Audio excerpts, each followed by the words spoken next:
Alright, so I'm just going to do a real quick review of the Game of Thrones episode that just ended. Episode 3. Okay. So, going into this episode, I was really excited. Obviously. Exciting weekend overall. Already saw Endgame twice. And then now we had the epic battle. Winter has finally come. And yeah, it's go time. So, I'll be honest. First of all, you can't question the effort that was put into the episode. It was obviously very, in terms of how it was directed and stuff, great. Everything was great. All the effort that was put into it. My biggest problem with that is just it was a little too dark. When I heard that the final battle was, taking place in the dark, I was a little worried. And it was because I was like, well, hopefully I can see the action. What makes these big, large-scale battles epic for me is you're able to see every little thing that happens. Every swing of this weapon, whatever. And this episode was even darker than I thought it was going to be. It was hard to see a lot of the time, which is unfortunate. But not only is that true for... Yeah, I mean, I was going to say, not only is it true for the Army of the Dead, but the dragon battles as well. Yeah, it's true that the directors probably wanted you to feel that. Feel that sense of, oh, I can't really see anything, it's dark, to make it a little more immersive. Which, yeah, but I also like to see what's happening clearly, And so, there's that. There's just the dark aspect. Every time Jon and Daenerys went above the clouds, that beautiful shot with the moon and everything, I was like, yes, now it's clear, we can see everything. Night King's gonna come out, they're gonna have an epic battle where we can see everything. And then boom, it would just dip back into the clouds. I'm like, oh, there goes that. Because we get all this snow, cloud, mist, can't see that well. They're fighting, but it's not that clear. Anyway, there's that point. Second biggest problem I had was the Night King. I would have been completely satisfied with the episode if the way they went about it is when Jon saw the Night King and he was running towards him. And there was nothing, no one else in sight, no other human, no other dead walking around. And Jon was running towards the Night King. I was like, yes, this is about to be epic.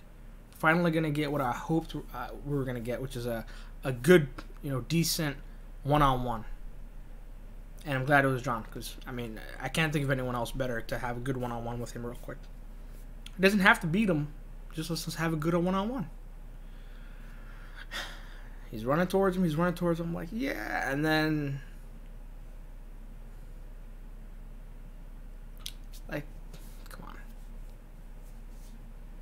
Even if it's just like a minute, okay, 60 seconds of Jon and the Night King going, trading blows with the swords. Even just 60 seconds. And then, the Night King hits Jon hard and just like, hard blow. And he steps back a little bit and he sees he can't beat him. Whatever, he gets back a little bit. And then the Night King is not the type of person that's going to run after him and chase him, right? So after that, he puts his weapon back. And then he starts to raise the dead. That would have been epic, right? I was just hoping for that one-on-one. And then, of course, how does he die? Is Arya. That was epic, the way she came in out of nowhere, right? That was epic. I like that. And I like that she was the one that killed him, and I like the way it happened. The problem for me is it happened too quickly. This has been being built up since episode 1. Reiterated this whole time. The only war that matters is the Great War, and it is here, as Jon said, right? With my terrible attempt at an accent there. We finally get there. It's go time. And he just goes out just like that. Like, I liked the close-up shots of the Night King because we were getting a little more insight into, trying to pick up exactly what he's thinking, what he's like. Does he have any emotions? Portraying them. When he killed Theon, poor Theon, right? And he looks down at him. That was really cool, you know. And then he looks back up. We haven't seen him doing those kind of movements a lot. I was excited about that. I was hoping we would get to see a little more like that, you know. You see a little bit more about the Night King, like a little more facial movements, gestures, you know, thought process, you know. And it just all happened too quickly. It would have been perfect if we were able to, the whole episode, we were able to see everything clearly, no blurriness or whatever, not too dark. And then Jon gets a little one-on-one with the Night King. You know, a little bit of action, instead of the Night King just always being stiff, walking around, praising the dead, you know? And then right before he dies, we see him maybe even, well, he wouldn't even have to necessarily speak to Bran, but have a little bit more of a nonverbal communication with him. That would have been really cool to see. Now the deaths. Okay. We had Lyanna. Those before Arya killed the Night King. The highlight for me that episode was Lyanna Mormont's death. That was epic. And the giant came in, automatically already knew. I was like, she's gonna be the one. She's gonna die right there. You know, that giant's gonna be the one to kill her. When he ran up and then like punched her out of the way, and they cut to a different scene or whatever, I was like, wait, did she die? Did she just die or not? Because that was pretty hard hit, you know. And then she does the little battle cry. Giant picks her up, crushes her. Thought I was watching Attack on Titan for a second. Crushes her. I thought he was gonna go straight bite her head off. And then right in the eye. That was epic. Great. And he just falls down. Boom. Beautiful. So Jorah, I mean, we saw that coming. Rip.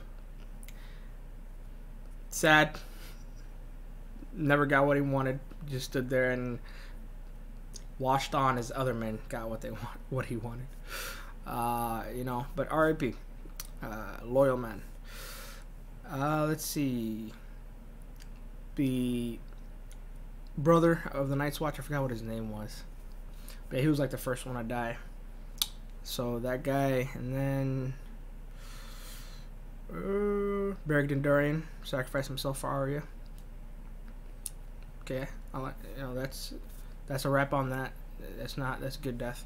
It's not a wasted death. But yeah, and then Theon. I mean, I think it was about time for Theon to go. You know, it's too much of his self-esteem was killed. He wouldn't. I don't think he would ever recover 100%. You know, even if he was left to be alive.